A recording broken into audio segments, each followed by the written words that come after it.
Hola, Creamy Babies.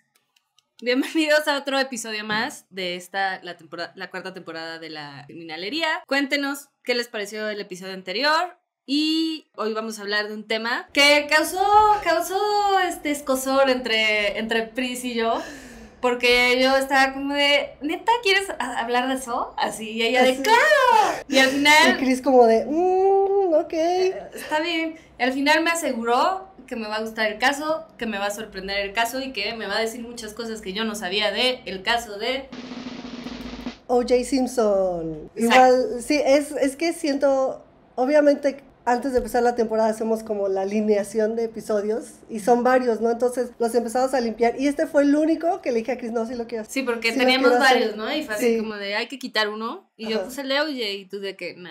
Y yo, ¿no? Sí. Así como, no. Bueno, tanto sí, pero no sé, tenía muchas ganas de hablar de él porque, pues, estamos hablando de casos icónicos, o sea, de que quedaron marcados como en la cultura y creo que este es uno de ellos, ¿no? Pero aparte, bueno, vamos a empezar. Para este episodio vi un documental que está en Netflix que se llama American Manhunt, O.J. Simpson. Pero hay muchísimo material, así hay uno en ESPN, creo que en Apple TV, me parece. La famosa serie dramatizada de The People vs. O.J. Simpson, American Crime Story, que esa fue la razón por la que lo quería hacer. ¿Qué es la mejor de todas, de esa antología de Ryan Murphy, el güey de Glee? ¿Él es de Glee? Claro, él es el creador de Glee. ¿Qué? No Sí. sabía eso. Pero bueno, no sabía que de esa antología que es como de crímenes, a mí me parece la mejor. Ajá, sí, a mí también.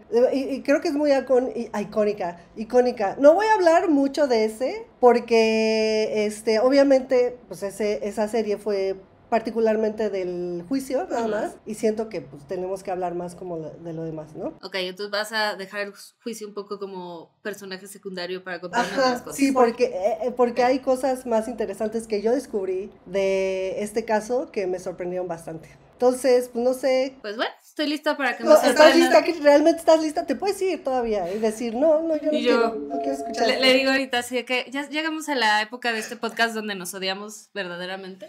Pero no. En divas. En divas. Pues bueno, entonces empezamos. Empezamos. Intro.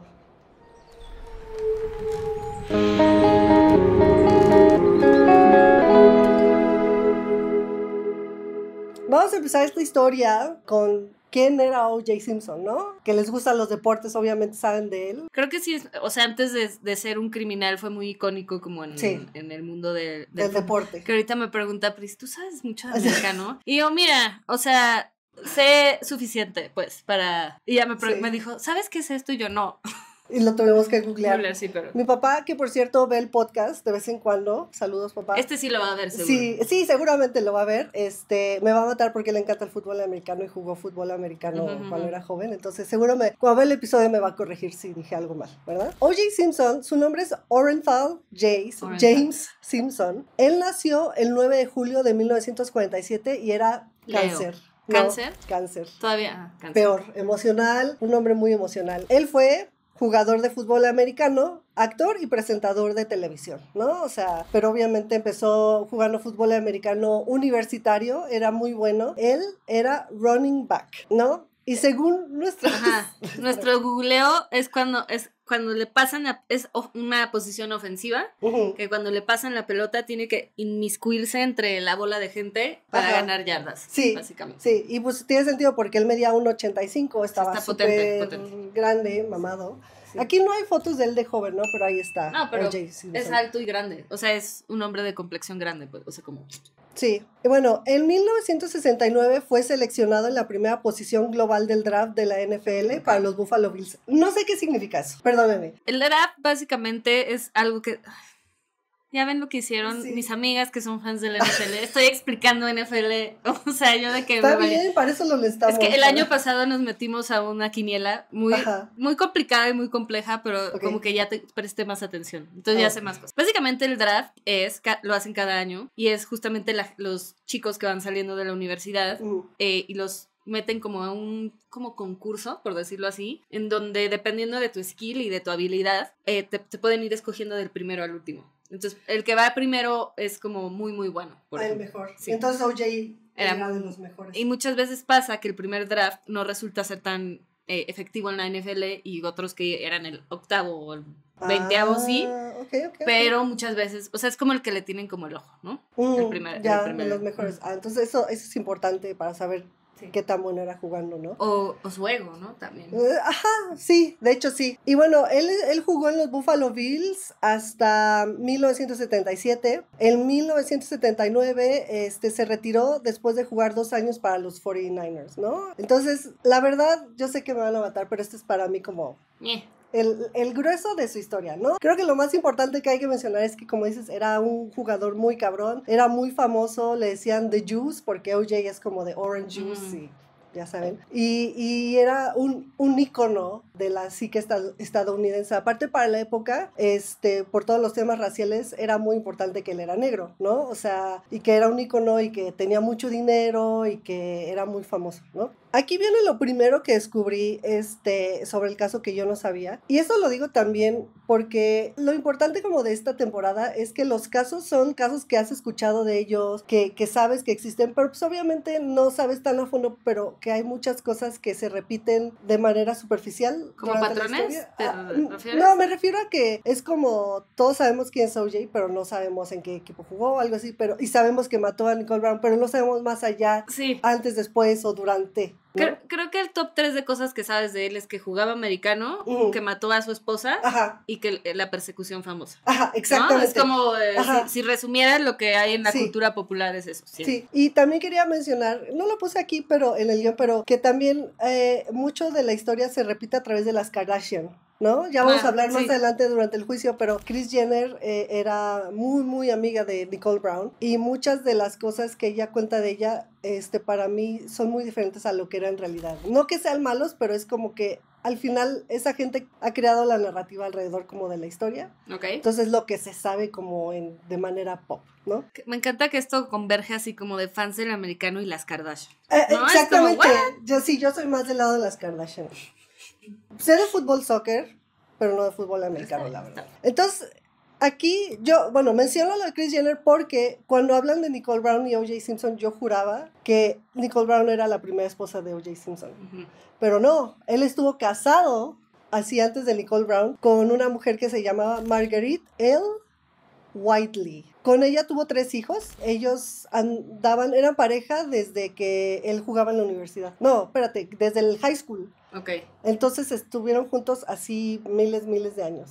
Y ella era una mujer negra. De hecho, aquí está, sale allá arriba. Justo te iba a preguntar eso. Es que aquí sí vamos a hablar mucho de tema racial, porque creo que sí es muy importante. Sí, a mí me encanta su look. Gran look. Me encanta su look, me encanta su cabello. De los dos, ¿no? O sea, como que... también OJ se ve muy acá. Pareja cool, sí. Y bueno, en 1977, O.J. Simpson conoce a Nicole Brown en un restaurante llamado The Daisies en Los Ángeles. En ese entonces, The Daisy era un club privado que tenías que pagar. ¿Como Soho House, has de contar? Es que no sé qué es el Soho House, perdóname. El Soho House es como un club privado que tienes que pagar y tiene sedes en muchas partes del mundo, incluyendo la Ciudad de México. No que yo sea miembro del Soho House, solo sé qué es. Pero, pues, sí, no sé, pero voy a tener que ir, me da curiosidad. ¿Cuánto cobrarán? No tengo idea, pero creo que es como muy o sea, no que no podrías entrar, sino que no sé cómo hacer, o sea, cómo harías tú el approach para entrar, porque creo que es un poco handpick, De Daisies era así, ellos te tenían que invitar, y no apunté, pero, ¿cómo se dice? Tenías que pagar una membresía de entrada, ¿no? Nicole Brown trabajaba aquí, de mesera. Y ahí conoció a O.J. Simpson. Clásico. Ajá. Y bueno, a partir de ahí, O.J. y Nicole empezaron un noviazgo, pero O.J. seguía casado. Y Marguerite estaba embarazada de su 3er hijo. Y aquí viene el tema más choqueante también, que cuando lo vi fue como de... yo pensaba que O.J. y Nicole tenían como la misma edad, pero que cuando se conocieron, Nicole tenía 18 y él tenía 30 años. Eso yo sí lo tenía en mi mente, que había un age gap. No sabía todo lo demás, pero... Sí, yo no sabía y yo me quedé así como... Todo lo cambia. Pero está muy cabrón, porque justo el otro día platicaba con un amigo X de la infidelidad y así, ¿no? Y le digo, es que no entiendo, o sea, como que ¿por qué los hombres echan al fuego toda su vida que pueden tener por un momento, ¿no? Digo, en este caso no fue un momento, obviamente, pero en general, o sea, como de la infidelidad es tan común en los hombres y como tan normalizada entre la gente, ¿no? Y me contestó algo que me dio la respuesta y me dijo, es que las mujeres son muy emocionalmente fuertes y pueden sentirse mal con su pareja o como medio de que, ay, me siento medio cero a la izquierda ahorita en la relación y lo resuelven, y los hombres necesitan una constante validación. Externa. Por eso lo hacen. Y yo, qué bueno que soy lesbiana, saludos. Qué bueno que estoy casada. Siento. No, o sea, la verdad es que... Pero como que fue así de, y como que me lo explicó muy bien, así como que me lo dijo, y ya dije, ok. Y siento que este tipo de hombres, que son muy famosos, tienen mucho dinero, tienen mucha presencia, pues obviamente todo el tiempo te están validando, entonces siento que se vuelve como una adicción, ¿sabes? Como que crece el nivel de validación que necesitas todo el tiempo, constantemente, no importa de dónde venga, ¿no? Mira, o sea, aquí yo... Sin justificarlo, es un me echaría así como una tesis al respecto, pero la forma en la que somos criadas los hombres y las mujeres son completamente diferentes, ¿no? Las mujeres vivimos para absorber las emociones ajenas y no buscar validación externa, sino siempre interna, porque somos como esas personas que tenemos que absorber. Y los hombres son criados para siempre recibir validación externa, ya sabes, así como el patriarcado, ¿no? Así de, ten una familia, sé exitoso, ten dinero, cosas así. Entonces siento que como que esa crianza es lo que los empuja a ser así. Y también son también ese tipo de crianza los obliga a ser como muy, muy impulsivos, ¿sabes? Si me causa una satisfacción inmediata, me encanta. Nunca piensas a largo plazo. Entonces, cuando dicen así de que, le puse el cuerno, pero la amo y la quiero, yo sí creo que lo piensen en su cabeza así, no significa que sea la verdad. O que esté bien, ¿no? Pero sí, pero es la forma distorsionada que ven como la realidad. Sí, ¿no? Para ellos es como de justo, es como si fueran adictos a algo y es como el high, ¿no? Y ya luego es como, regresa exactamente. a vivir. El 1979, que son como que 2 años después de que O.J. y Nicole empezaron su amorío, su noviazgo, su affair. O.J. se divorcia de Marguerite y la razón del divorcio, según O.J., que ya tenía una novia de 2 años, su hija, la tercera hija que nació, falleció en un como freak accident familiar y que le pegó mucho y ya no pudo resarcir como su relación con Marguerite, ¿no? ¿Y qué le pasó a la hija entonces? O sea, la hija falleció en un accidente en la alberca de la familia se ahogó. Es muy común eso de las albercas con niños. Sí, pues es que la verdad las albercas no son niño friendly, ¿no? Entonces, qué miedo.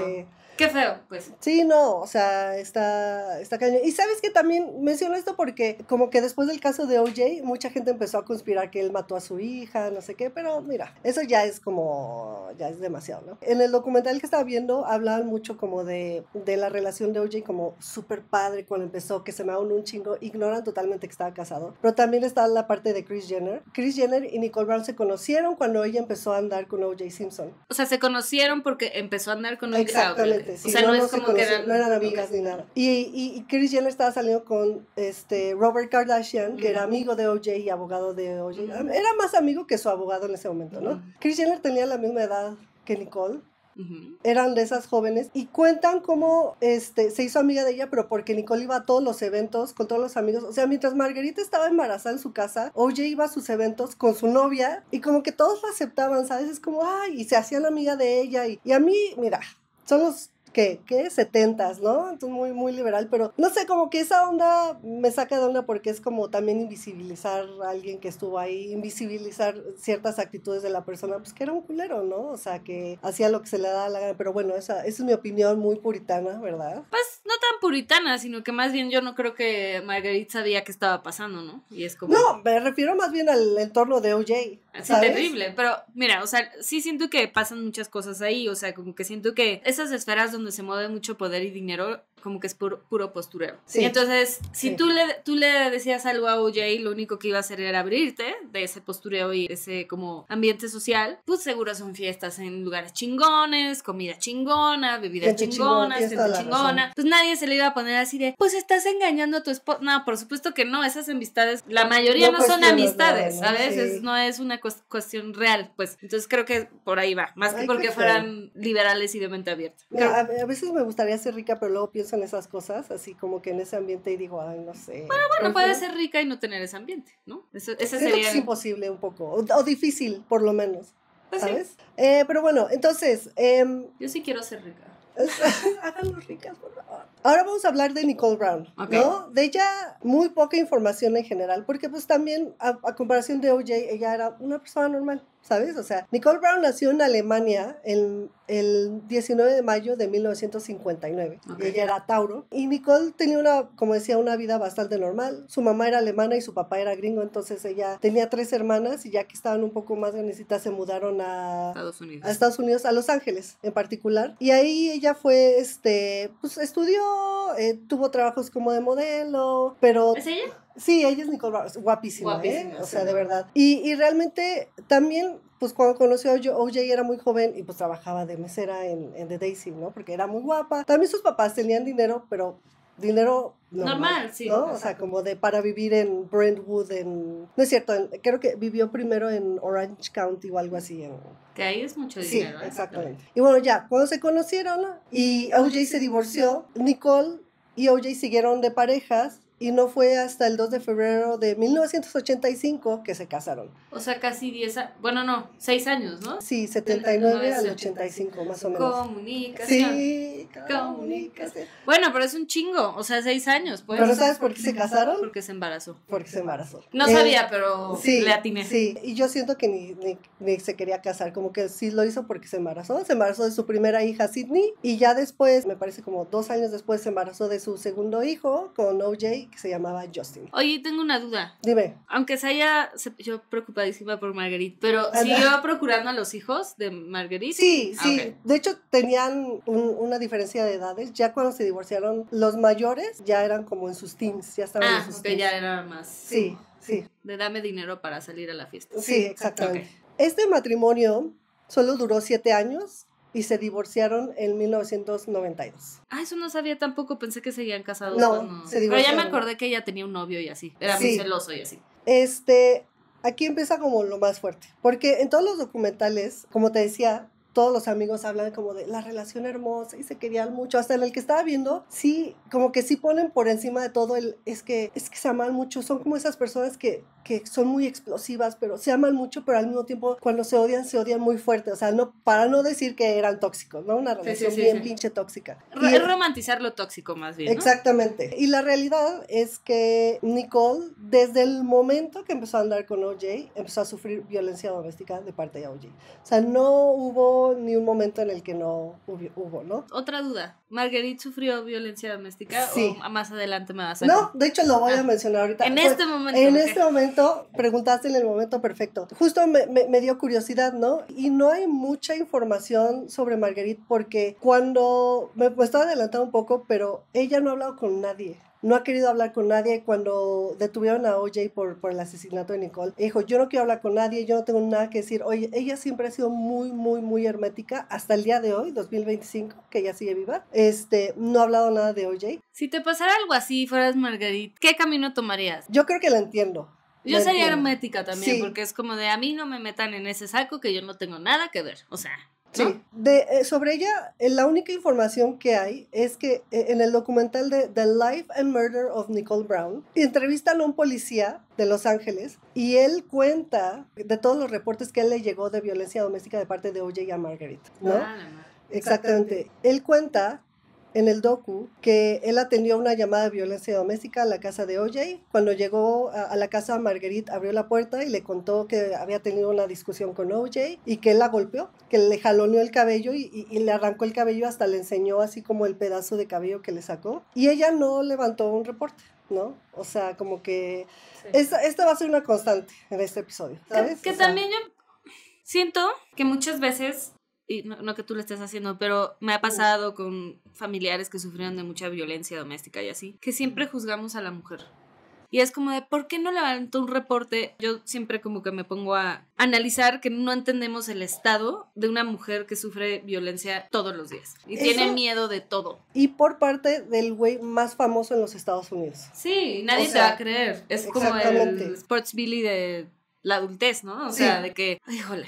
Pero bueno, continúa. Por las declaraciones que hizo este policía en el documental, pues trataron de contactar a Marguerite, no contestó. Su hermana fue la única que dio como ahora sí que unas declaraciones al respecto, y ella dijo, no es es mi historia para contar. Yo quiero que mi hermana cuente su historia. Pero pues eso, o sea, por todo el historial y todo eso, podemos saber que ella también sufrió violencia doméstica por parte de O.J. Pero me cae muy bien ella, porque justo podría haber monetizado su trauma y no lo hizo. Pero pues yo también, no sé, pienso que ella no era como Nicole, de una familia con un poco más de dinero, conoció a O.J. cuando iba a la escuela, sí. O sea, O.J. tampoco era millonario, él se volvió millonario por jugar, entonces no sabemos también como sus antecedentes, tal vez ella, sí, y que ella era como, ¿sabes qué? Yo no quiero nada contigo, págale la manutención a los niños, llevamos la fiesta en paz, y ya, ¿no? O sea, y lo dejamos así.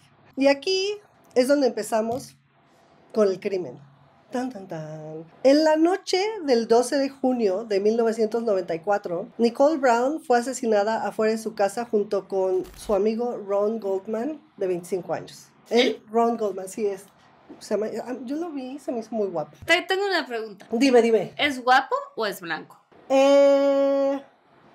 Buena pregunta, ¿eh? Nuestra productora dice que es blanco, yo concuerdo con su opinión. Sí, o sea, creo que me gusta la nariz grande, le queda muy bien. ¿Te gusta grande? Sí, me gusta grande. O sea, no es un güey horrible, sí, no. Solo tampoco me parece así muy guapo como tú comentaste. Sí, perdón, bueno, saludos. A ver, queremos la opinión del público, ¿creen que Ron Goldman era guapo? O blanco. Esa noche, Nicole Brown había ido a cenar a un restaurante en Brentwood llamado Mesaluna con su mamá y con su familia, porque ese día había sido como un recital de baile de Sydney, de la hija mayor, ¿no? Entonces fueron a celebrar. Ella iba muy seguido ahí al Mesaluna, ya la conocían, por eso ella era amiga de Ron Goldman, porque, pues, o sea, él trabajaba ahí, se saludaban, le decían, ay, hola, ¿qué onda, no? Hubo muchos rumores de que si tenían un amor y algo así, pero hasta el día de hoy no se ha confirmado nada, entonces por eso lo menciono, ¿no? Nicole había olvidado sus lentes ahí y Ron, como la conocía, fue a dejarlos a su casa y ahí fue cuando fueron asesinados, ¿no? Pobre del Ron, ¿no? Así de que yo, pues sí. Bueno, seguro sí se la quería ligar de menos, pero... Sí, o sea, porque ella estaba muy guapa, y él seguramente para ella estaba muy guapo, ¿no? O sea, también... Pero eran solteros, pues, ¿qué tiene de malo? Exactamente, todos pueden ser solteros y guapos. O blancos. No, ella sí es guapa, ella sí me parece hermosa. Guapa. Aquí quiero mencionar que en el documental que vi en Netflix, yo nunca había visto las fotos de la escena del crimen y las muestran en el documental y están horrorosas. O sea, de verdad, nunca había visto algo tan sangriento, literal. O sea, porque... Es que la arrastró así, ¿no? Sí, o sea, sí.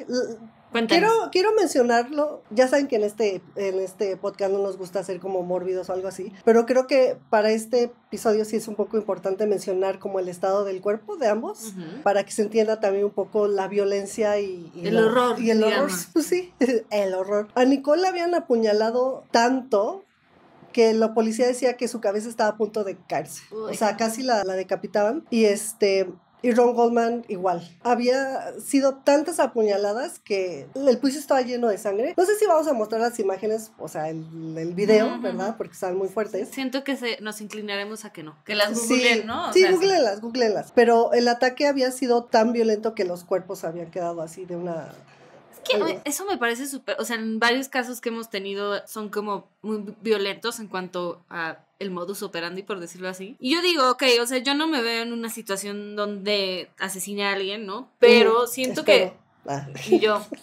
Síguete portando así. No, pero, o sea, no me imagino que si lo hiciera, o sea, como que, no sé, la furia y la ira que te puede llevar no solo a matar a alguien, que ya está cabrón, sino a dejarlo en un estado tan... horrible. Sí, y yo creo que justo lo que eso es importante y la información es importante porque demuestra un odio impresionante como a las personas que fueron asesinadas. Ni siquiera sé si es odio, ¿sabes? No creo que odio es la palabra, yo creo que es como furia ciega, así de que no, en ese momento ya bloqueado por... Y siento que como que es muy representativo de una persona violenta, ¿no? O sea, como que creo que dejando las emociones fuera, siento que es como esta cuestión que dices de que no tenían control, ¿no? O sea, como que cuando se peleaban era súper tóxico. Sí. Yo creo que, mira, en una relación los dos son tóxicos, pero tal vez él siempre demostró ser muy violento, ¿no? Sí. Y como muy de que escalaba y no podía, pues eso, como muchos hombres que sufren problemas de ira y que no pueden controlar como esos momentos de... Sí, en el caso de él 100% consistente porque pues ya tenemos, exacto, o sea, eso es lo que quería decir, pero esto llevado al extremo, ¿no? Exactamente. La policía fue llamada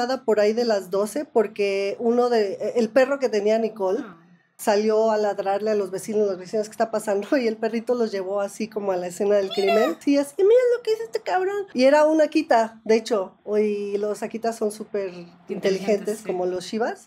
La policía se podría decir que llegó como 1 o 2 horas después del asesinato. Aquí se pusieron a chambear la policía, y esto, el documental, no me gusta mucho cuando entrevistan a policías porque obviamente se engrandecen, pero pues tenemos información de cómo fue encontrando la evidencia en el que caso. Mira, voy a hacer esta cara porque qué raro que el caso de la ex esposa de un güey súper mega famoso sí lo investigan. Si hubiera sido Marguerite.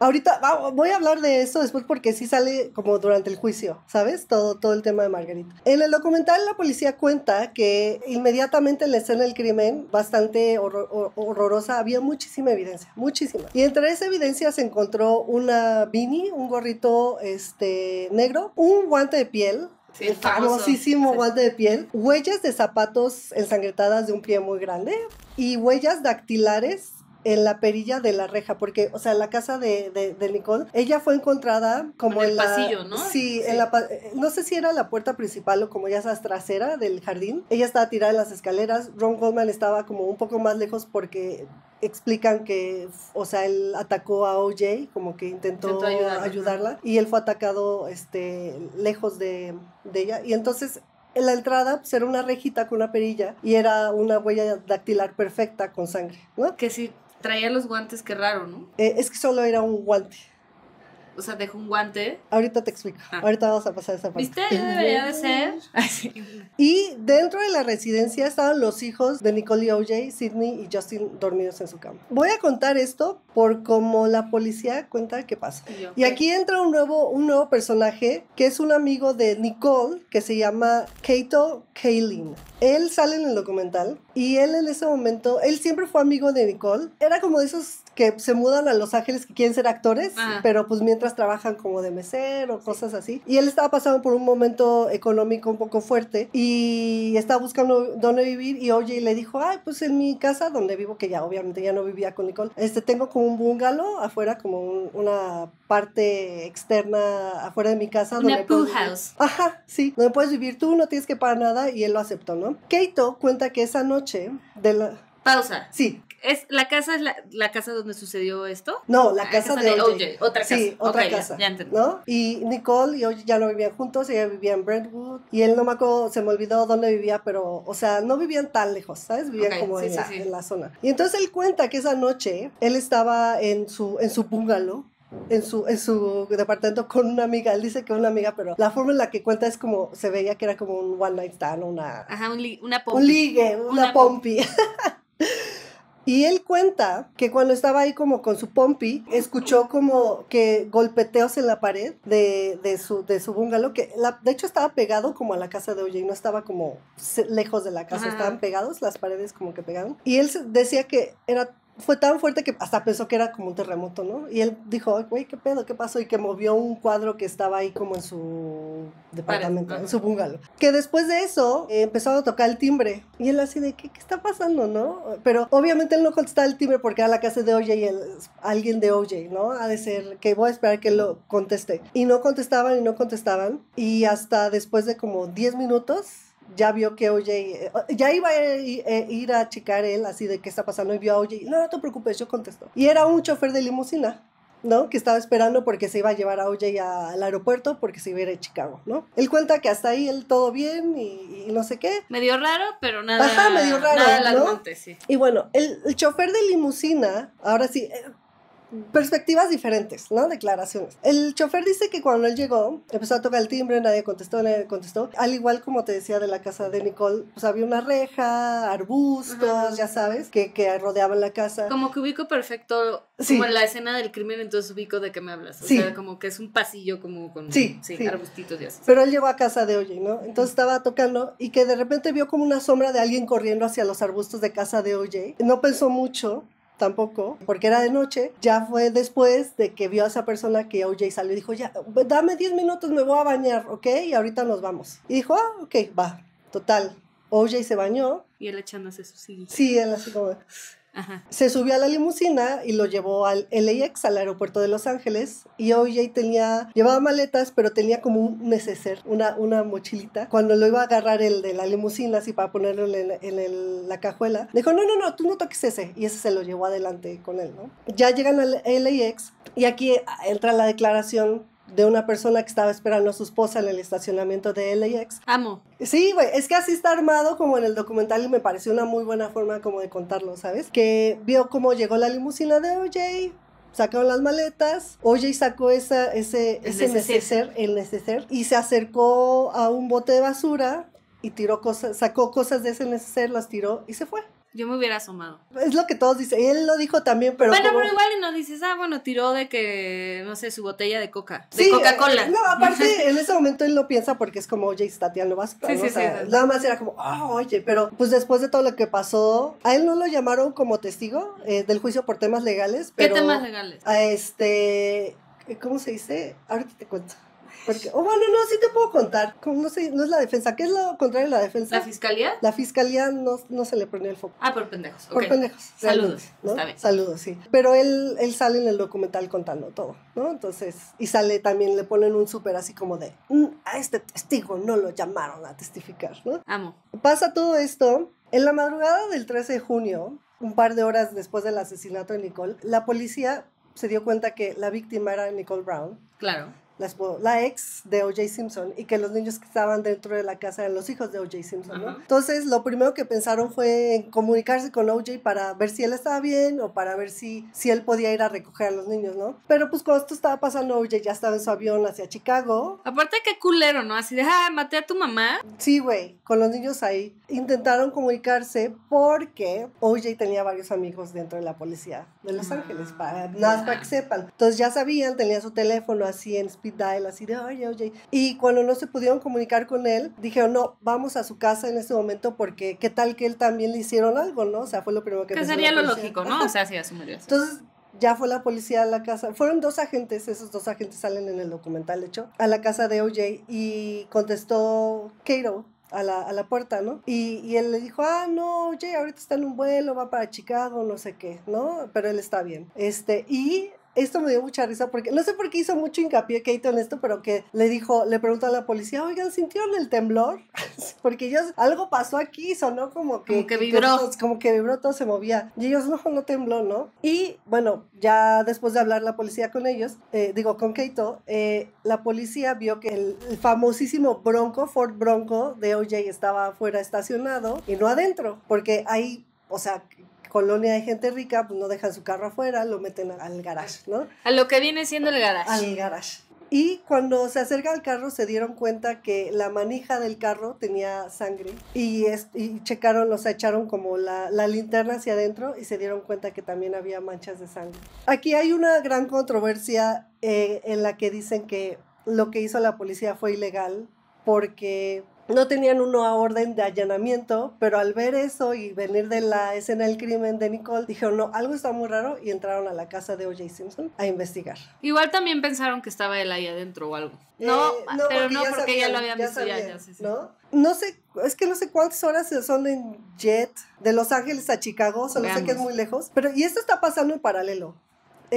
La policía, que no son los 2 agentes que llegaron a la casa de O.J., lograron comunicarse con O.J. 4 horas 5 minutos. Entonces sí tiene sentido. Sí, en este inter, los 2 agentes estaban en la casa de O.J., entraron, pero luego está la otra policía en la casa de Nicole. Ahí lograron comunicarse con O.J. y le dieron la noticia, oye, Nicole está muerta. Y ellos mencionan que lo único que dijo, oh por Dios, oh my God, oh por Dios, Nicole fue asesinada, Nicole está muerta. No preguntó qué pasó, no preguntó por sus hijos. Y dijo, fue asesinada. Sí, no, pero es que sí le dijeron que fue asesinada, entonces ahí sí, eso no estuvo raro. Entonces, eso le llamó mucho la atención a todos, fue como de, pues, o sea, como de, y les dijo, no, pues yo estoy en Chicago, pero pues ahorita agarro un vuelo para regresar por mis hijos, ¿no?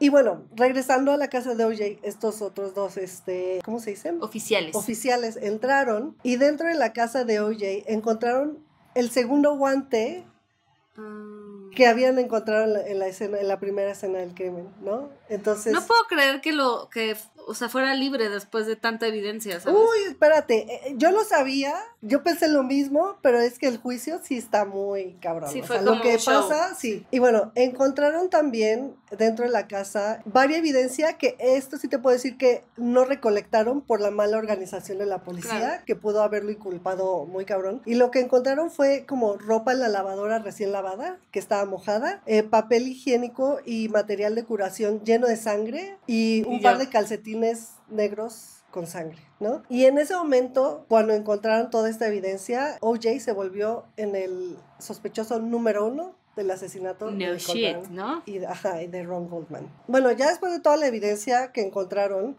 O.J. finalmente llegó de... O sea, fue como vuelo ridículo así de... Ya se hubiera quedado. Sí, güey. O sea, ¿para qué regresar? Ya me caparon. Sí, regresó a su casa y O.J. fue detenido inmediatamente por el departamento de la policía de Los Ángeles, ¿no? Pues sí, no mames. Y aparte lo esposaron y todo y fue como de... Ya había medios afuera de la casa de O.J. y afuera de la escena del crimen, pues porque ya había salido la noticia así de que mataron a Nicole Brown. Qué cabrón eso, ¿no? Así los medios de que ¡pam! Sí, güey. No, ahorita ellos van a... O sea, tienen un papel muy importante en este caso, demasiado importante, ¿no? Y bueno, lo llevaron a interrogar y durante el interrogatorio se dieron cuenta de que O.J. tenía cortadas y heridas en los nudillos. ¿Como de que se madreó a alguien? Sí, y también la policía decía que pues fue muy evasivo, le estaba dando vueltas al asunto y por razones que no entendí, bueno, o sea, tal vez sí, después del interrogatorio dejaron a O.J.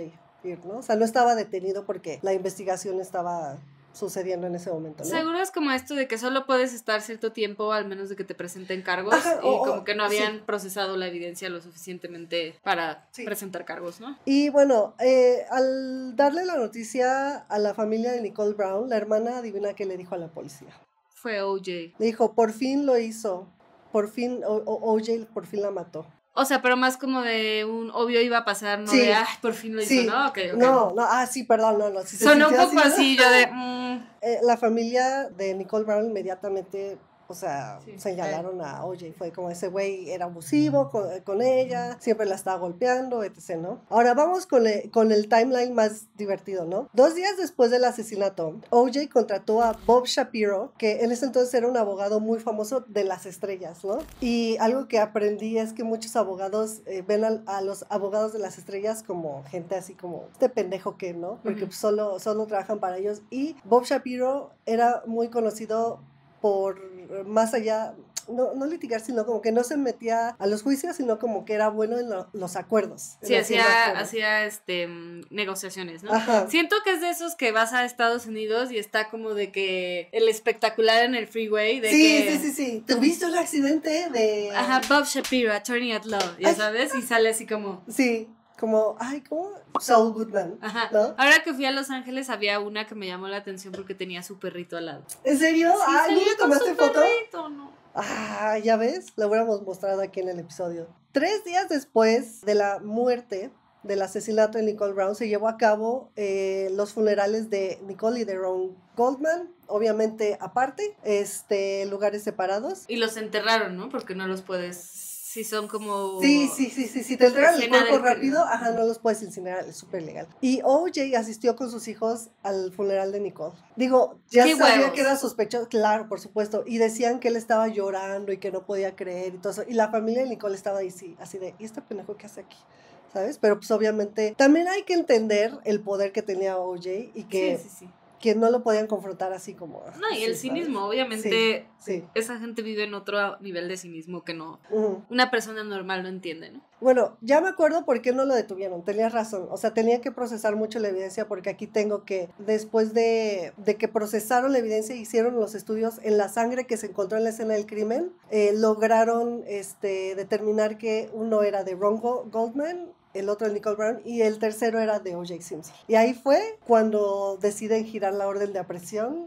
Y es todo lo de la persecución, ¿no? Ajá, exactamente. Entonces, el 17 de junio, 5 días después del asesinato, es que la policía pues le avisa a los abogados de O.J. así de, oye, mano, ya te vamos a ir a detener, pero pues como eres O.J. Simpson, te vamos a dar el chance de entregarte, hacer lo que le llaman perp walk, que es para los medios, o sea, de que entras a la comisaría, toman fotos, puedes estar esposado o no esposado, y pues no querían humillarlo ¿Saben qué? Pero no contaban con que él mismo se iba a humillar. Sí, exactamente, sí. Entonces, habían acordado que se iba a entregar al día siguiente, a las 11 de la mañana, pues para no causarle problemas, ¿verdad? Y como dices, ahí es donde empieza, o sea, creo que esto es lo más icónico del caso, pero hay muchos momentos icónicos de este caso, por cierto, pero esto es lo más ridículo. Sí, entonces, yo diría ridículo, icónico por ridículo, no por cool, ya sabes. Exactamente. Pero también ahorita con la información que les voy a dar, se van a emputar un poco, ¿no? O sea...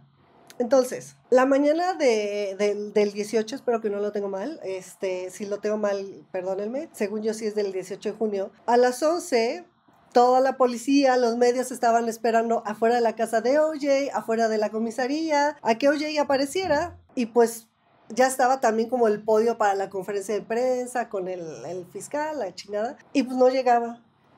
Decían 1 hora, posponemos 2 horas, y así fue pasando. Imagínate como... el abogado en ese momento así, pendejo, sí, así, ¿no? Sí, o sea, sí. Y todos así como, ¿dónde está? Oye, y ya cuando pasaron como las 2 horas, de como la 1 más o menos, que no se sabía nada y que no sabían que, o sea, sabían que O.J. no se había entregado, pues ya todos se empezaban a poner nerviosos, así como de, ¿qué está pasando? No sé qué. Entonces... el famosísimo Robert Kardashian improvisó una conferencia de prensa ese mismo día, por ahí de la 1 de la tarde, algo así. Y ahí dice que O.J. le había escrito una carta y se la dejó en su casa antes de que se fuera a entregar O.J. Y en esta carta la empieza a leer al público Rob Kardashian, o sea, es la carta más narcisista y victimizador del mundo, porque es como, se lee como una carta de despedida porque se va a suicidar. Ok, ¿no? Cosa que sabemos que nunca iba a hacer, no. ¿Estás de acuerdo? Entonces sí, estaba muy manipulador, ¿no? Perdón, no mencioné, pero antes de esto, la policía ya había hecho su conferencia de prensa diciendo, oye, lo has entregado, quien lo encuentre lo tenemos que detener. Bien emputados, güey, la policía así, bien emputada, así de, le decimos a sus abogados dónde está, díganlos dónde está, no sé qué. Si todavía le das la chanza y no la toma... Los que quedaron como pendejos también fue la policía. ¿no? Exactamente, ellos estaban quedando como pendejos. Y lo peor que le puedes hacer a la policía es hacerlos ver como unos pendejos. O sea, nada los hace enojar más, siento. Sí, más cuando te dieron chance. Sí, así sí, como, sí. güey, te dieron chance, eres O.J., sí, hagámoslo bien, ¿no? Y bueno, a las 5 de la tarde, el 911, la línea 911, recibe una llamada de un hombre que se llama Al Cowling. Al Cowling era uno de los mejores amigos de O.J. Simpson. Y descubrí que Al Cowling era el hermano de Marguerite, de la primera esposa de O.J. Y él jugaba también fútbol americano. Entonces también ahí sabemos tal vez por qué ella no dijo nada, ¿no? Se conocen desde toda la vida, sí, de toda la vida, ¿no? Él sí salía, Al salía en una serie de O.J. Simpson. Ajá, sí, me acuerdo. Sí, él sale. Al está hablando desde el celular del carro, porque en ese entonces no había celulares como... Pero el celular de este tamaño, así. Sí, güey, así. Mi papá tenía uno de esos, ajá, de hecho. Hola. Por el trabajo. Le dijo al 911 que estaba en el freeway de Los Ángeles con O.J. Simpson en un Ford Bronco blanco y que O.J. tenía una pistola apuntándose en la cabeza. O sea, iban los dos en el Ford Bronco. No, iban los dos en el carro. Eso no recordaba. Al iba atrás y O.J. iba manejando. Y la policía así ¿de qué Ford Bronco estás hablando si ese lo tenemos incautado? Pues resulta que Al tenía carro igualito idéntico al de O.J. Igualito. Le estaba contando a Chris que no me acuerdo cuál de los dos está ahorita en un museo de crimen en Alcatraz. ¿No? Si lo quieren ir a ver, ahí está. Creo que es el de Al. O el de... El famoso es el de la persecución. Sí, ¿no? Sí. Pero voy a buscarlo. Voy a poner correcciones aquí, así como de...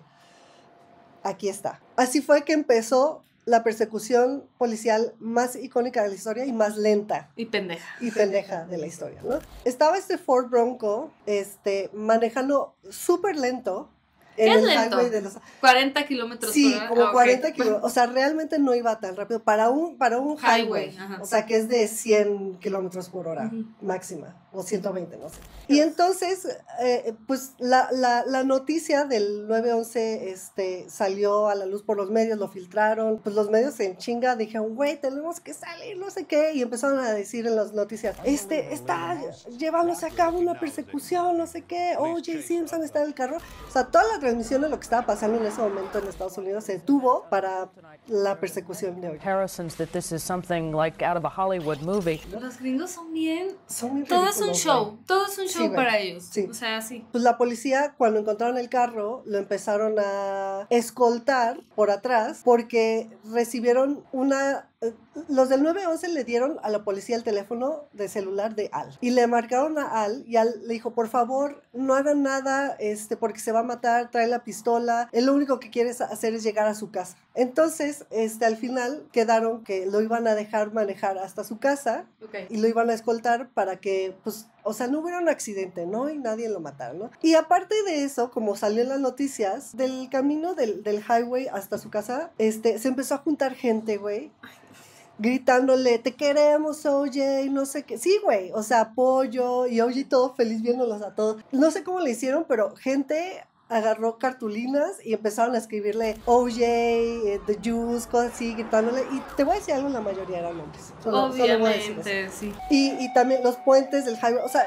como dices, era un show, ¿no? Y todo ese camino hasta la casa de OJ estaba lleno de gente, ¿no? Finalmente, a las 8 p.m., OJ llegó a su casa, se estacionó, y la policía como que acorraló la periferia de la casa. Y algo muy gracioso que mencionas de los hijos, de los primeros hijos de OJ, es que el hijo mayor, no es el mayor, el del medio de su primer matrimonio, ya lo estaba esperando en su casa y le empezó a gritar a OJ, no sabemos qué le gritó porque todo es footage del helicóptero, y la policía le dice, por favor, deja a OJ, no sé qué, salte de ahí, y el hijo como que, y se fue. Todo un circo. Y le dieron otro celular a OJ y empezaron a mediar así de, oye, pues ya, entrégate, ya estás en tu casa y todo eso. Y una hora después de que llegó a su casa, por fin logró, ¿cómo se dice? Entregarse a la policía, como a las 9 de la noche. Pobres de los de prensa ese día. Pero, lo más cabrón, se me había olvidado mencionar, cuando salió del carro, salió con una foto enmarcada de Nicole Brown, abrazándola.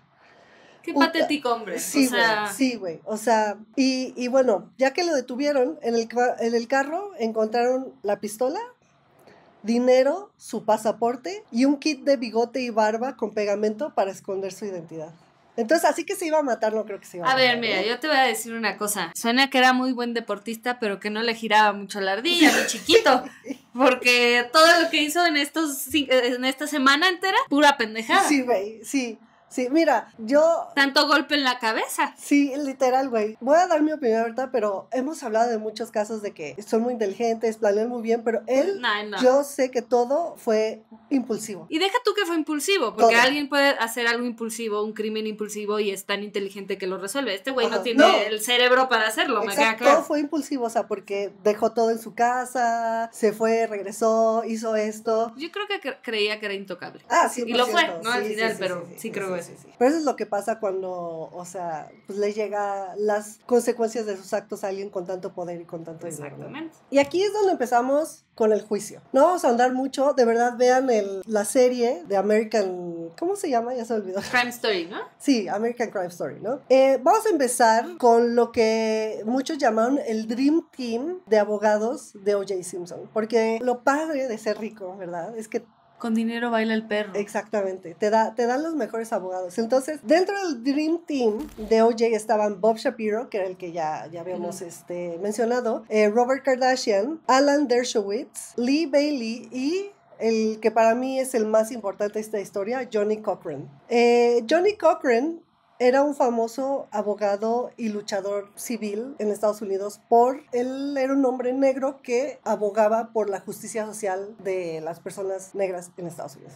Que aparte está cabrón, porque sí es un hombre negro que mató a una mujer blanca, ¿no? O sea, como que hay ese factor también que no es cualquier... Exactamente. Combinación, ¿no? Aquí, de hecho, entramos un pequeño breviario cultural sobre el contexto histórico, social en Estados Unidos en estos momentos, en los 90s, ¿no? Entonces, para empezar, Johnny Cochran fue el que trajo a la mesa, le dijo a todos los abogados que él quería que la defensa se enfocara como en la discriminación racial y taladrar al jurado de que la policía había plantado la evidencia de ADN en contra de O.J. Sí, ¿no? Ese fue el caso, ¿no? Exactamente. ¿Por qué salió bien esto?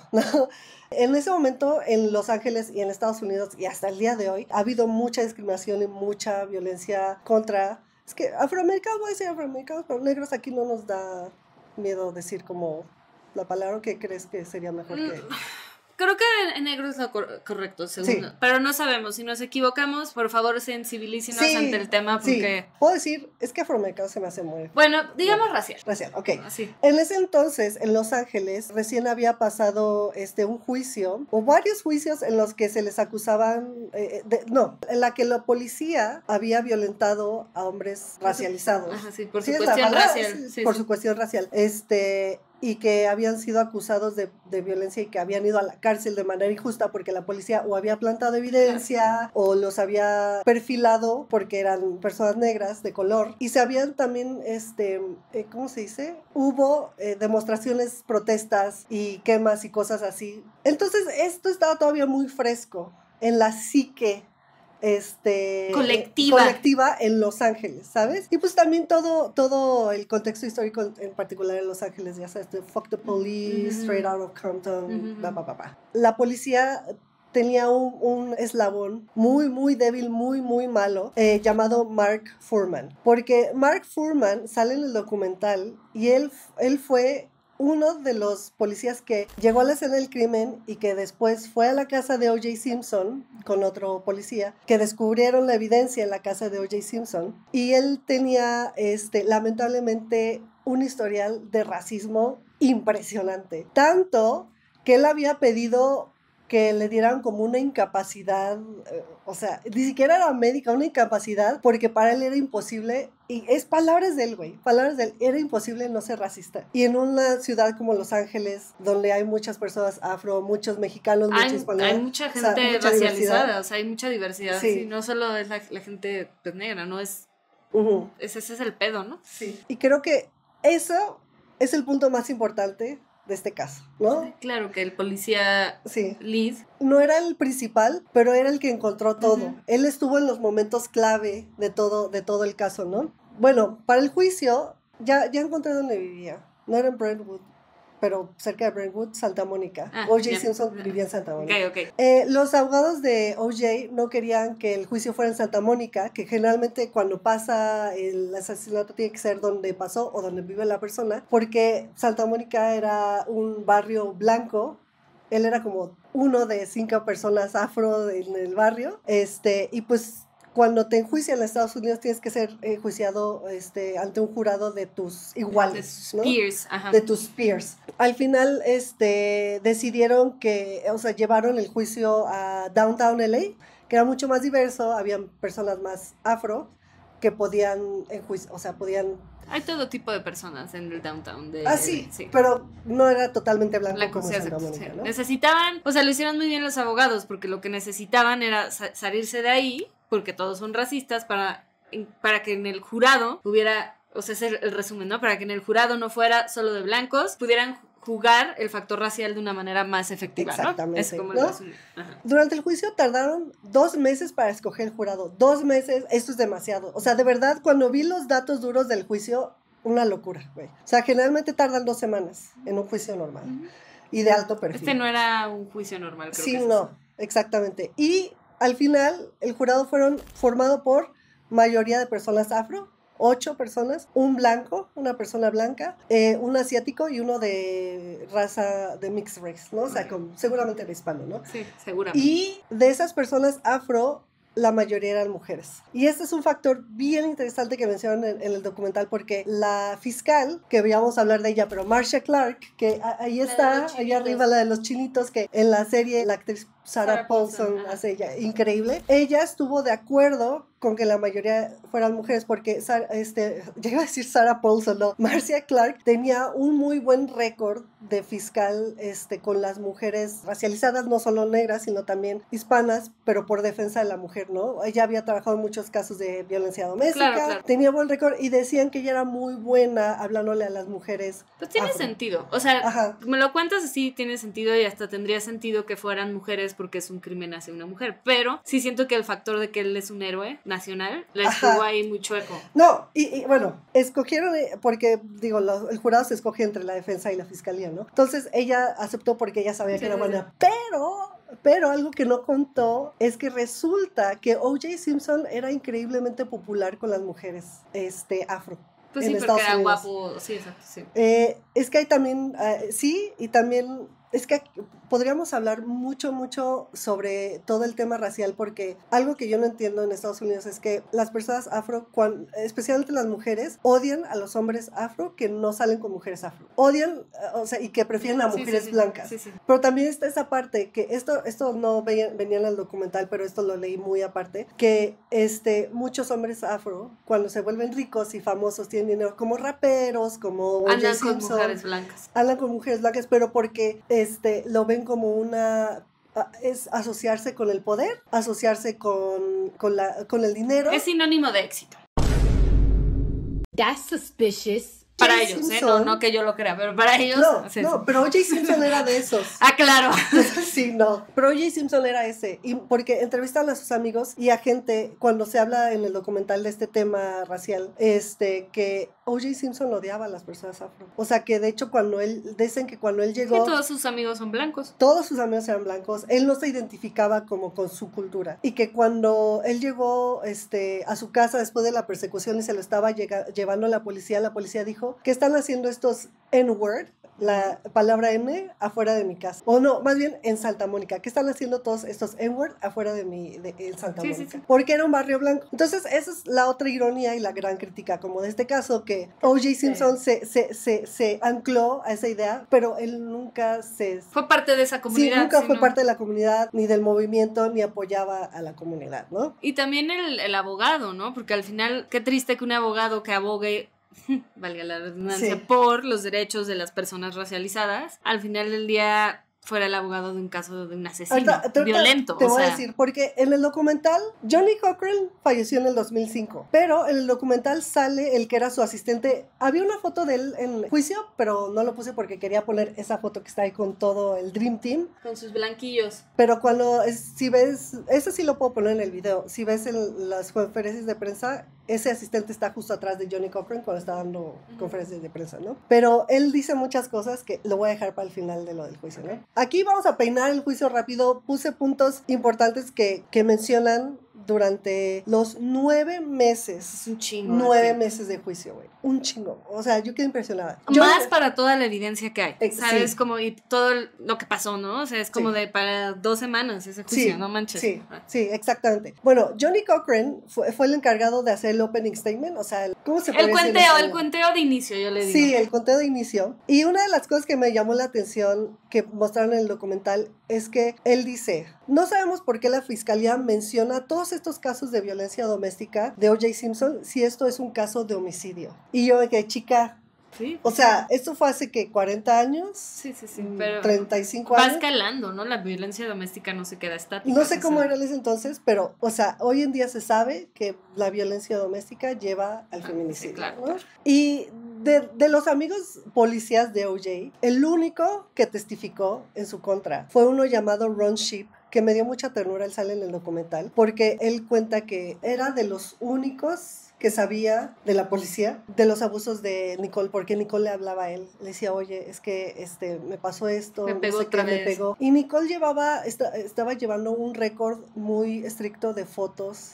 de cuando la golpeaba, por eso llamaba a la policía, solo para tener como tenerlo amarrado de los huevos, yo siento también, ¿eh? No sí. Creas que él sabía, y por una de las razones de la ira contra ella era que sabía que tenía todo documentado. Sí, exactamente. Él testifica que hubo 8 llamadas que hizo Nicole Brown durante la relación al 911 hablando de la violencia, de que los golpeó y todo esto, y el público su opinión sobre él, después de testificar contra O.J., fue de él no era su amigo. Él es un traicionero, porque aparte él era afro también, entonces lo veían como una traición, ¿sabes? No, él está traicionando a la raza. Sí, a su gente, no sé qué, ¿no? Él cuenta que se sintió orgulloso de que pudo alzar la voz y testificar, porque él sabía lo que le había pasado. Y qué bueno, porque el tiempo le dio la razón sí, al final, ¿no? Exactamente. Luego, está la hermana de Nicole, cuenta que, como te decía al principio, desde que empezaron a andar, era violento, todos estaban al tanto. Nicole sí le decía a su familia de que él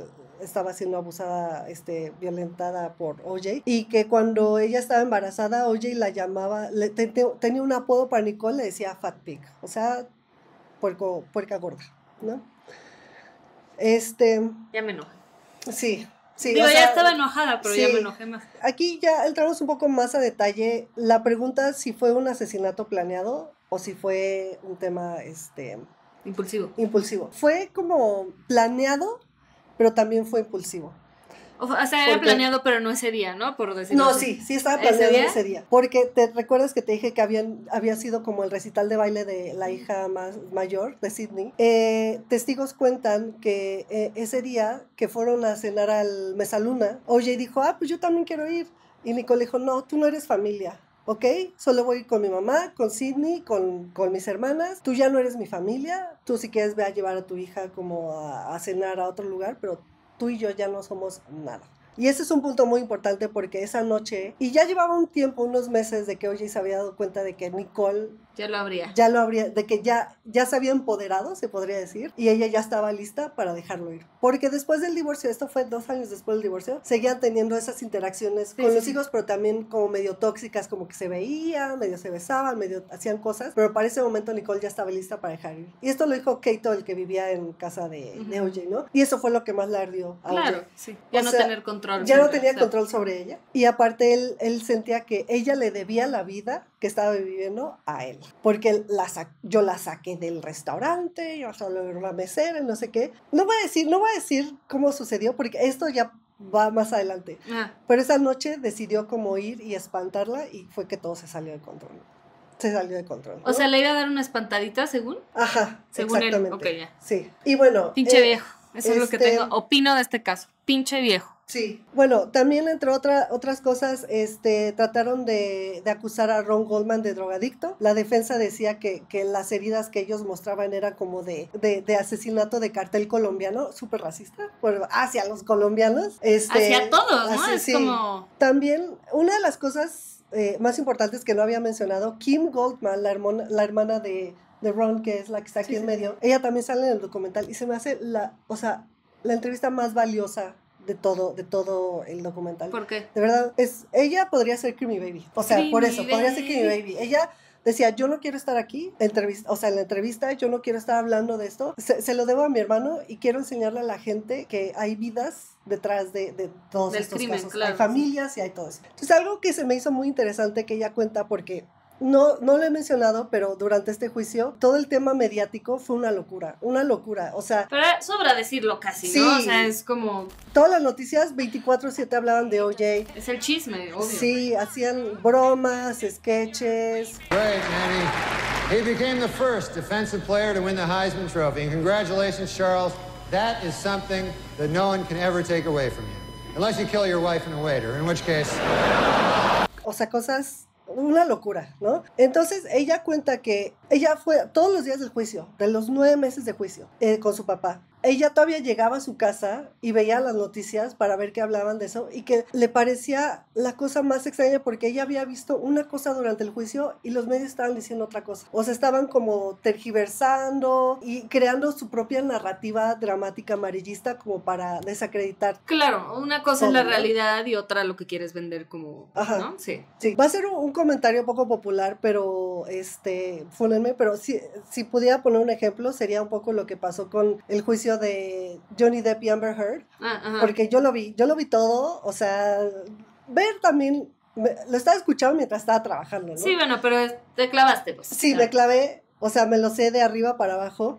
Y durante el juicio veías una cosa y los medios reportaban otra cosa. En este caso siempre era los medios a favor de Amber Heard y durante el juicio era como, no, o sea, no es tan buena onda como ella dice ser, ¿no? Sí. Y también, o sea, y eso sacaba de onda, ¿sabes? Porque es como si yo no la estuviera viendo con mis propios ojos, le creería a los medios. Claro. No, y más como justo siento que es como en una narrativa en donde ahorita como que con toda la razón y qué bueno que pase, pero el Me Too y como toda esta cuestión de los derechos de las mujeres están muy, muy presentes, en ese juicio siento que como que justo ella abusó de eso, ¿no? O sea, es similar en ese aspecto a este juicio, que él abusó de ser un hombre racializado, ¿no? Exactamente. O sea, y el tema de medios, esto ya no está confirmado. Los blind items dicen amo los que blind sí, güey, yo también. Que Amber Heard estaba pagando mucha publicidad para que los medios hablaran bien de ella, ¿no? Pero bueno, no me sorprende. Entonces ese es un ejemplo, ¿no? O sea, ella decía, era como entrar a la dimensión desconocida, porque es como de qué están hablando, ¿no? Y ahora vamos a entrar a la evidencia, al tema, al maravilloso mundo del ADN, porque bueno, DNA en español, en ese entonces era muy nuevo, o sea, era súper la tecnología más cabrona, ¿no? Entonces, como habías dicho, con toda esa evidencia, pues era como, no era para 9 meses, no era como para 2 semanas y ya culpable, sí, real. Habían más o menos como, no lo apunté, pero 300 muestras de evidencia con ADN de O.J. Simpson. Como ya dijimos, Zero lo hizo con cuidado, ¿no? Pero, como ya les había dicho de Mark Fuhrman, lo que hizo la defensa con este tipo de evidencia infalible fue crear hoyos en la narrativa de las autoridades. Claro.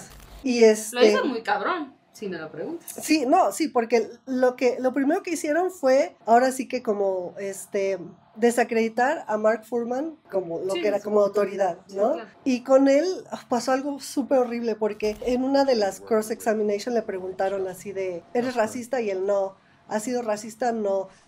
No hay evidencia de que haya sido racista, y él no. Y pues resulta que la defensa tenía un as bajo la manga, que era una grabación que una amiga escritora de Mark Fuhrman había hecho con él, porque ella estaba escribiendo como un libro sobre policías, cosas así, era novelista. Sí. Y el güey está diciendo las cosas más pinches racistas que te puedas imaginar, y lo pusieron en el juicio. Y él sí, güey. O sea, era así como, ¿para qué mientes, no? O sea, y eso mal coachado ahí, ¿no? Porque sí, y eso empezó a hundir a la fiscalía, que por cierto, no había mencionado, me siento mal, que no solo era Marcia Clark, la abogada, también estaba Christopher Darden, que es el que está ahí al lado de ella, y él fue criticado igual que el amigo de O.J. por traicionar a la causa, ¿no? A la comunidad. Sí, habían dicho que lo habían puesto ahí a propósito porque era afro y porque quería verse bien la fiscalía. Pero él sale en el documental también y él dice que no es cierto, que él estaba ahí por sus propios méritos. ¿Pero qué va a decir? ¿No? Pues qué va a decir, no, pues sí, pues no. Sí, a plantar la idea en el jurado y en el público, porque todo esto fue televisado, por cierto, de que la policía había plantado la evidencia. Especialmente porque Mark Fuhrman fue el primero que llegó a la casa de O.J., ¿no? Y luego el segundo fue uno de los peritos que estaba recogiendo la evidencia en la casa, en todos lados. Uno de los abogados de O.J. se dedicó a ver horas y horas de material afuera de la casa de O.J. y de Nicole Brown para ver si encontraban algún problema ahí en el proceso. Y encontraron un video de uno de los peritos agarrando evidencia sin guantes.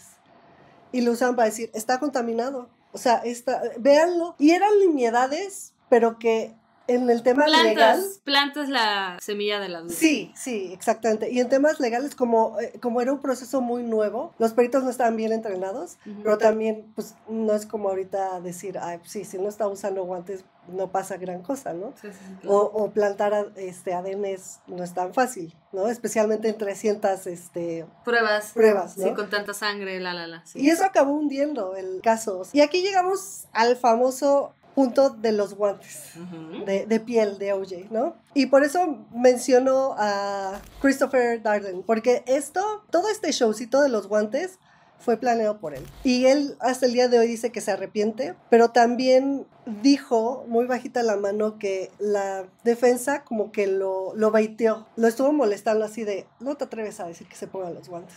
Sabes que no puedes hacer eso, ¿no? O sea, no te atreves a que se prueben los guantes. Y eso lo hizo Johnny Cochran. Entonces, como que la palabra le tendieron un poco la trampa, ¿no? Sí, le tendieron ahí la... Entonces, durante el juicio, le pidieron a O.J., sacaron los guantes de piel que se habían encontrado en su casa y en la casa de Nicole, y le dijeron, póntelos. Pero aquí hay 2 factores muy importantes. Uno, como era evidencia, O.J. se tuvo que poner guantes de látex, pues abajo de los guantes, y los abogados de O.J. le dijeron, no te tomes tu medicina de la artritis en 2 días hasta que te pongan los guantes, y cuando no te tomas la medicina se te hinchan los dedos. Qué cabrones son los abogados penales. Sí, güey. Son los cabrones, güey. Yo no les tengo respeto para nada. Y entonces llega esa escena, la vamos a ver en pantalla, en la que pues O.J. trata de ponerse los guantes y resulta, entre comillas, que no le quedan, que le quedan muy chiquitos. Le quedan, o sea... Pero Kim Goldman cuenta que ella estaba en primera fila viendo y ella dice, O.J. empezó a hacer el show de que no le quedaban, porque sí le estaban entrando, pero él así como de... como que no me queda, ¿no? Y después hizo la famosísima foto en la que pone las manos así y enseña como que le quedan apretados. Pero le quedan. No, le quedan. O sea, porque sus manos son muy grandes. Si hubiera sido algo muy chiquito, ni le hubiera entrado el dedo. De acuerdo. ¿No? De verdad lo intentaron, pero pues al final... Todo es show, lo que dijimos, todo es show. Y también hay otras cosas que yo sí estoy de acuerdo, que eran guantes de piel, que se encogen, que ya habían estado en la intemperie. Sí, no es un guante nuevo. Sí, exactamente. Así llegamos a la sentencia. Aquí es muy importante decir, no había mencionado, una de las del jurado fue entrevistada en el documental también, y ella cuenta... Yo no sabía. Jurado fue secuestrado por 9 meses. Sí, es que si eres jurado no puedes salir. Sí. En teoría, para que no te vicien. Sí. Estuvieron viviendo 9 meses sin sus familias, sin contacto con el mundo exterior, nada. Y entonces ella dice, cuando llegó la hora de hacer la sentencia, todos estábamos hartos. Estábamos cansados. Es un sistema fallido ese del jurado, la verdad es que... Que hicieron una votación al principio y era 9 culpable, 2 inocentes. Y que ya checaron tantito la evidencia, hicieron un segundo sí, muchos voto. fueron me vale, o sea, de que voto inocente. Sí, claro. Hicieron un segundo voto y al final todos dijeron culpable. 4 horas. Tardan 4 horas. Todos, cuando terminó el juicio, decían, los abogados ya estaban listos para irse de vacaciones, dijeron, esto va a tardar 3 meses. No, 4 horas. En 4 horas tuvieron el veredicto. Y al final encontraron a O.J. Simpson no culpable del asesinato de Nicole Brown y de Ron Goldman. O sea, pues, ¿qué te digo? Ya viéndolo así, entiendes. La verdad. Creo que la verdad, seguro es un caso que se estudia en escuelas de ley, porque sí creo que la verdad es que muy admirable cómo los abogados penalistas manipularon todo lo que tenían a su favor. O sea, lo hicieron muy bien. Uy, lo que el dinero compra. La verdad, increíbles. Ahora, ya terminando todo el juicio y todo eso, en el documental, Bob Shapiro, uno de los abogados... Sí, el de las estrellas. Sí, el de las estrellas, ya tenía preparado una entrevista. Ese mismo día de la sentencia y todo eso, se sentó con Barbara Walters, algo así, y le dijo que estaba en desacuerdo con la estrategia de Johnny Cochran. Lo voy a decir en inglés porque tiene sentido en inglés, pero vamos a ver cómo lo traducimos en español. Decía, he wanted to use the race card, but also grabbed from the bottom of the deck.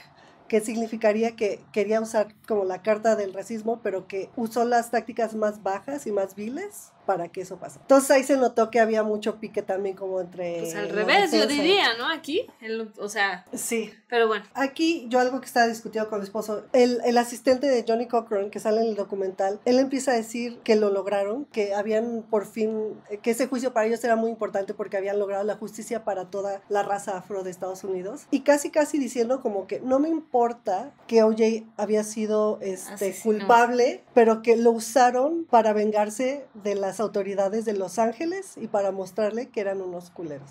Eso, o sea, palabras más, palabras menos, ¿sabes? Es que puedes hacer las dos cosas, ¿no? O sea, puedes mostrar que, pues sí, son unos culeros, pero también hay gente inocente que murió, ¿sabes? No, es que ese es el problema. Al final se volvió en una pelea personal de Johnny Cochran, que tenía que demostrar algo por encima de las dos víctimas. Sí, es como, para él el fin justificó los medios un poco. Sí, no, y a mí eso se me hace una mierda. Sí, pacto patriarcal. Terrible, sí, ¿no? Y bueno, vamos a cerrar con qué pasó después del juicio, ¿no? Porque sí pasaron cosas muy importantes. Qué cabrón.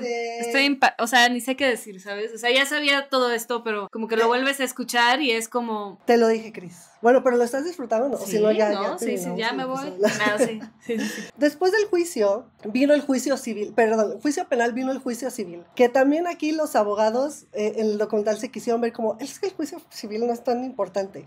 Pero para mí el juicio civil es más importante porque son menos estrictos, se podría decir, porque al final no es culpable más allá de la evidencia, sino si la gente cree que es probable que lo haya hecho él. Uh-huh. Y en este juicio juicio, O.J. Simpson fue encontrado culpable del asesinato de Nicole Brown pero ahí no lo meten en la cárcel, ¿no? No, porque los juicios civiles solo es por compensación económica.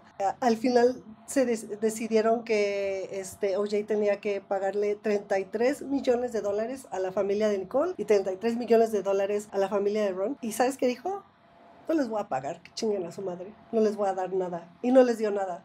No les pagó absolutamente nada. No pasa nada, ¿no? Porque no es una persecución. Cambió de nombre todos sus bienes a sus hijos y pues no le pudieron quitar nada. Qué cabrón. Y entonces... no obstante que asesinaste a la mamá de tus hijos, a un güey que ni al caso. O sea, sí, no, te vale. O sea, es como yo no les voy a dar nada. Y ¿sabes qué también cambió mucho aquí en el juicio civil? Es que tuvo que declarar. En un juicio civil sí tienes que declarar y eso lo hundió de una manera así...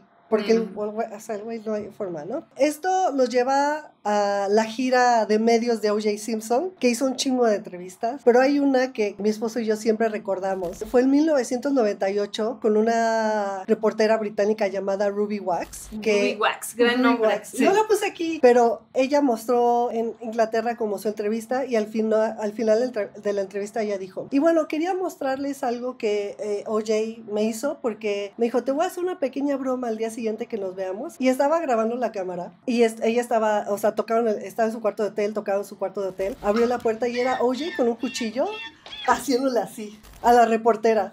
Puta, y ese clip yo lo veo y digo, es un hijo de su puta madre, güey. Sí, porque sabe que le tienen miedo, ¿no? Porque sí, no, o sea, pero aparte burlándose de lo que hizo también, ¿sabes? O sea, todo. Sí, a una mujer, o sea, todo está mal ahí. Ajá. Y bueno, saltamos a el 2006.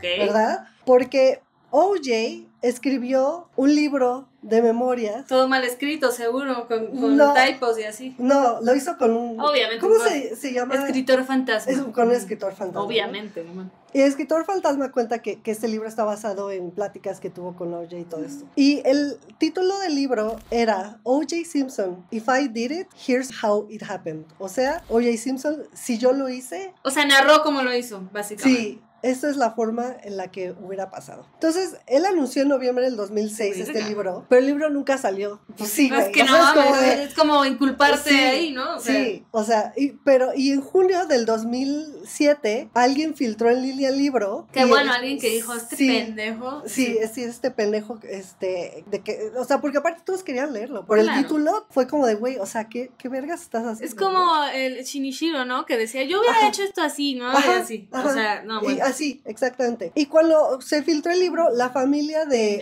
Ron Goldman llevó a la corte de Florida, porque para este entonces O.J. Simpson se había mudado, salió de Los Ángeles, se mudó a Florida, porque obviamente en Los Ángeles, como había gente que lo quería, había gente que lo odiaba. Claro, sí. Y no podía quedarse ahí. Entonces llevó a O.J. Simpson a la corte para exigir los derechos del libro. Ese es pendejo. Sí, güey, sí. Es pendejo. Y al final ellos ganaron la demanda y se quedaron con los derechos del libro como parte de la restitución económica del juicio civil, ¿no? Y entonces el libro finalmente vio a la luz en el 2008, se publicó, pero la familia le cambió el título y ahora es If I Did It, Confessions of a Killer, y todas las regalías se fueron a la familia, no de la venta del libro. Y bueno, la portada del libro es muy interesante. Hicieron algo muy creativo la familia porque ellos la diseñaron y todo eso. El If I Did It lo hicieron en grande, si quieres búscalo. Hicieron en grande I Did It y en pequeño el If para que lo primero que vieras es como I did it, ¿no? Yo lo hice. Y bueno, ya después de que se publicó, salió, o sea, podemos decir de qué va el libro. Habla de su vida, todo eso. Habla de su relación con Nicole. Y la última parte del libro es ¿cómo se dice? Es un escenario hipotético que creó O.J. Simpson de lo que pasó en la noche del 12 de junio, ¿no? Es como de The Office, es como algo que haría Michael Scott, ¿sabes? Sí. Así que... Y bueno, en este escenario hipotético, él cuenta que había un cómplice imaginario que no sabemos si existió realmente, llamado Charlie. Y que Charlie le decía a O.J.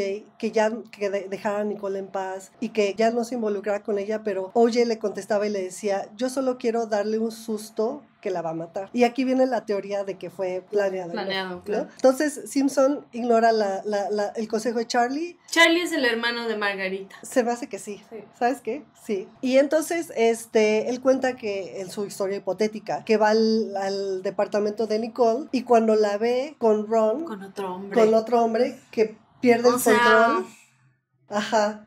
Me emputa más a veces, como de todavía fuera porque ya le tienes tirria porque te quiere bajar tus millones, es porque la vio con otro güey. Sí, claro que sí. Sí, exactamente. Y según el libro, él dice que esto fue lo que pasó. Que Nicole se cayó, se golpeó en la cabeza con el concreto, y que Goldman, no sé por qué menciona esto, que se agachó como en una pose de karate para golpear a O.J.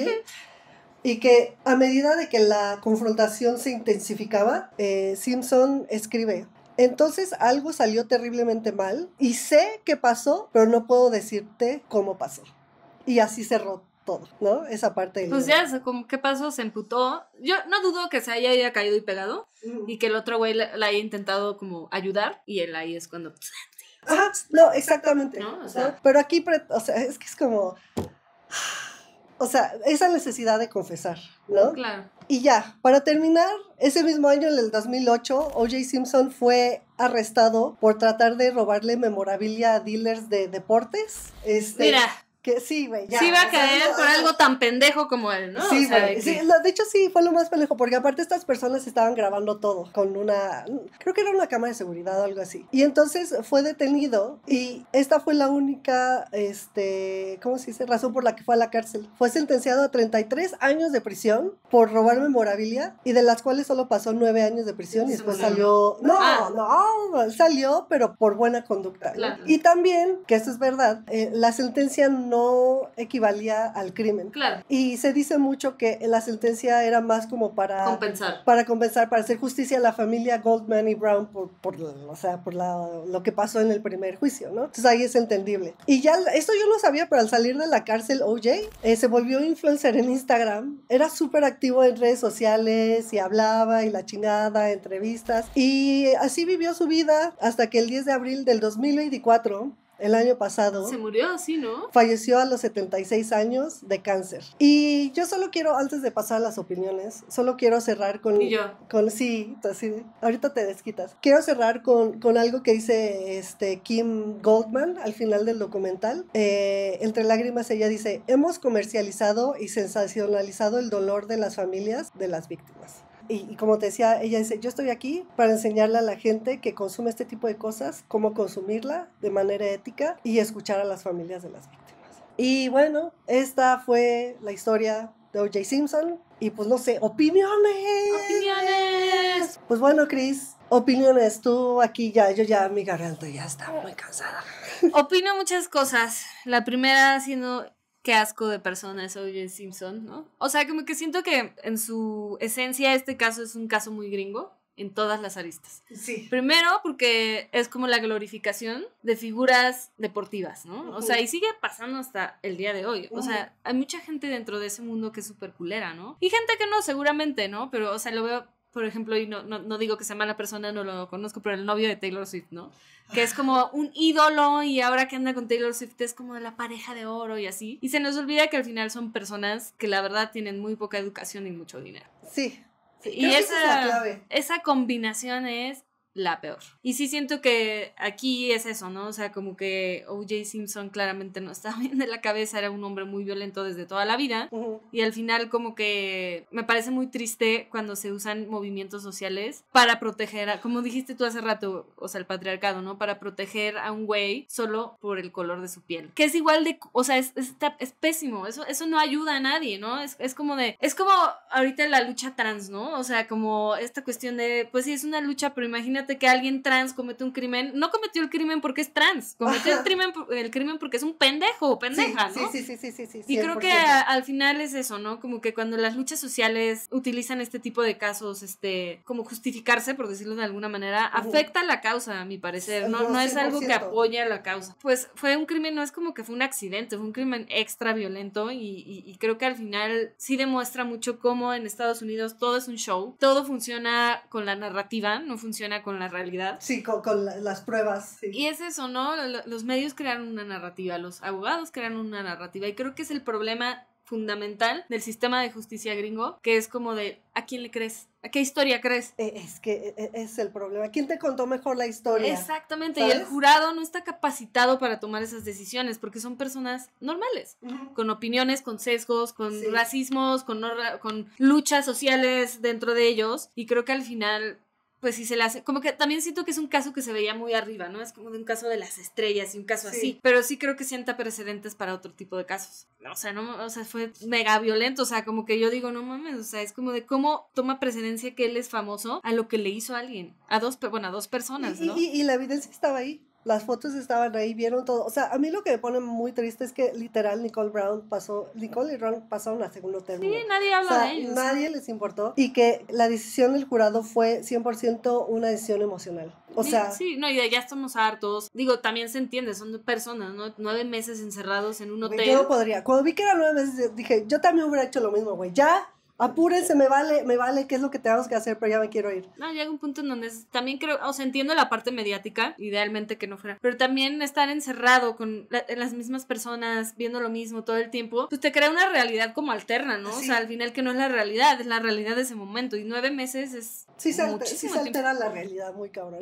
Estar encerrado, no poder hacer nada, no poder ir a, no sé, al cine a distraerte, o sea, lo que sea, leer un libro. Sí puedes leer libros, pero no puedes ver la tele, güey. O sea, me refiero a irte a comprar un libro, o sea, no poder salir, ¿sabes? No ver, no ver tele, seguro podían ver películas o cosas, pero, o sea, el punto es que estaban encerrados, o sea, estaban enjaulados, ¿no? Y creo que al final es eso para mí, y está muy caro, o sea, ya hablar de él como de... es un psicópata, me queda claro, no tengo nada más que opinar, pero sí me queda como muy claro que es un caso muy gringo, es un problema que sigue existiendo, ¿no? O sea, han pasado muchísimos años, pero el tema racial sigue existiendo, el tema... sí, güey, está muy cabrón. De jurados dudosos sigue existiendo, la violencia a la mujer sigue existiendo, y como que sí siento que está muy cabrón que dentro de su fibra, como que lo que más les interesa es el chisme, y consumir el chisme de una manera tan activa, que, o sea, este juicio...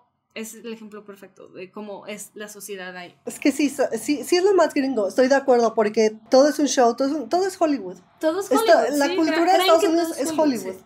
Yo te iba a decir que he descubierto que la gente culera es la que abusa más de estas causas. Por supuesto. ¿Sabes? Sí. Y está muy cabrón, porque sí hay varios casos así en los que, o sea, pues lo usan como justificación, ¿sabes? Porque no tienen escrúpulos, y al final del día es eso, es como de que me agarro, o sea, como los abogados penalistas, que al final, mira, o sea, yo no los juzgo, es su trabajo, y creo que son personas muy particulares para hacer el trabajo, y creo que pues, o sea, luego veo así unas historias que digo, wow, ¿cómo se les ocurrió eso? Pero eso, se agarran de lo que pueden para ganar, ¿no? Sí. Y sí siento que ahí, bueno, mínimo es un trabajo, ¿no? O sea, pues les estás pagando, por eso te están pagando, sí. Pero gente como él, obviamente se va a agarrar de cualquier cosa porque no tiene remordimiento de lo que hizo. Claro. Por eso tú, yo y las personas normales no podemos hacer eso, porque nos da culpa, nos da remordimiento, creemos en causas, ¿no? Él no, él era como de, si esto me va a sacar de la cárcel y voy a poder vivir con mis millones, mi vida, hagámoslo. Sí. Y hasta donde yo sé, creo que hasta Robert Kardashian le dejó de hablar a O.J. después de eso. ¿Verdad? Sí. Muchos amigos le dejaron de hablar. Y yo puse aquí en mis opiniones que todos los amigos hombres de O.J. sabían que él había matado a Nicole, porque de alguna forma u otra él lo había confesado. Y esto sí lo dejé para el final de las opiniones. Y aún así... algunos decidieron quedarse a su lado y no cuestionar. De hecho, espérate, ahorita que lo estoy pensando, después de que fue encontrado inocente, uno de sus amigos cuenta en el documental que sí le preguntó muy como, oye, pero sí lo hiciste o no, y que O.J. solo le dijo así como de, yo creo que si Nicole no hubiera salido con un cuchillo ese día, las cosas hubieran sido diferentes. O sea, era un secreto a voces, y a mí eso es lo que más me enoja, ¿sabes? El pacto patriarcal, la normalización, que muy pocos decidieron levantar la voz, muchos lo ayudaron, pero como que, o sea... dejan de hablar después, pero aún así fueron cómplices de alguna manera. O como el Kardashian, que como, si fue así, no sé cómo fue, pero te lo pintan en la serie que él sí creía que era inocente y luego se dio cuenta y ya no pudo decir nada porque era su abogado. Ajá, como exacto. Yo sí no sé. Es una narrativa muy Kardashian, ¿eh? Sí, 100%. Muy Kris Jenner. No, o sea, sí, 100%. Sí. Pero como dices, es como de todos sabían. Y a ver, no eres pendejo. Sabes que es un güey violento, pintacuernos. O sea, no es como que era el esposo ejemplar, ¿me explico? Sí. exactamente, había antecedentes. Y eso, Pi. Pero, ¿y al final te arrepientes de dejarlo en el roster? No, porque me dio, más que sorprenderme, me hizo reflexionar sobre cómo funciona la sociedad en Estados Unidos. ¿Por qué no me sorprende que escogieran a ese presidente? ¿Por qué no me sorprende que no hacen nada cuando hay atentados a escuelas con pistolas? O sea, como que la fibra de cómo fueron creciendo es tan, digo, todo el mundo es muy capitalista, pero tan vorazmente capitalista que no les importa aplastar a nadie con tal de mantener sus derechos y de mantener sus libertades, que es como de, güey, pues tu libertad no puede pasar por la de un niño de 8 años que está en la escuela y que entra alguien a balear, o sea, entonces eso me hizo reflexionar, ¿no? Sí, pero sabes que sí tienes razón, pero, o sea, Estados Unidos es el dios y amo del capitalismo, sí, ellos crearon el capitalismo, por eso, cuando, ya es más un adendum, pero mi esposo siempre me manda TikToks, porque pues yo tengo familia en Estados Unidos como buena mexicana, que se migraron, unos legales, otros ilegales, y me dice, no, es que tienes que estar informada porque tienes familia allá, y yo siempre le digo, ¿sabes qué? No me importa, realmente no me importa lo que pasa en Estados Unidos, porque lo que les está pasando, long overdue, era algo que iba a pasar. Que es muy triste, ¿no? Al final, porque se supone que, y sí creo que era una tierra como de promesas para muchos migrantes, sobre todo. Y al final, Estados Unidos, si tú, la verdad, lo hierves, no tiene cultura. Su cultura es la cultura de los demás, porque los demás se fueron a vivir ahí y normal, ¿no? Es un poco como Canadá lo que le pasa. Sí. Pero, digo, los canadienses mínimo son más, no sé, son más pensantes. A mi parecer, sé que igual son como Estados Unidos B, pero mínimo, no sé. Como ya cambiaron, ahorita con Trump ganó Mark Carney, que es el de... Sí, el de izquierda, no sé. De izquierda, sí. Pero me refiero a que históricamente Canadá ha sido mucho más abierto a muchas cosas, ¿no? Y sí digo como, qué gacho, porque al final... No sé, o sea, es como esta supremacía. Hay gente de por medio, como hemos dicho en todos los episodios, hay gente de por medio. Pero sí, pues, gente que solo se muda ahí porque le cae una oportunidad, quiere una vida mejor, no sé, y no sé cómo llegué a este punto, pero mi punto es que pinche O.J. Simpson, pinche viejo, pinches todos, qué bueno que ya se murió. Hijo de su puta madre. Sí. Yo sí lo odio también. Pues llegamos al final de un episodio más, Cris. Deprimidas. Yo no sé si deprimidas. Creo que ya empecé a preparar el siguiente mío y ahí sí nos vamos a deprimir. Ok, está bien. Pero bueno, síganos en redes, Instagram, TikTok, Patreon, Spotify, todo. Y déjanos su comentario, ¿qué opinan? Yo sé que lo que voy a preguntar es ridículo, pero ¿creen que O.J. es inocente? ¿Creen que es culpable? ¿Qué opinan de este caso? ¿Creen que es muy emblemático de Estados Unidos, muy particular? O no sé, déjenos sus opiniones en los comentarios. Pues bueno, Cris. No, espera. Hasta luego. Ya nos reconciliamos. Pues ya no nos vamos a pelear. Termina el episodio. Nos vemos en el siguiente episodio. Bye. Bye.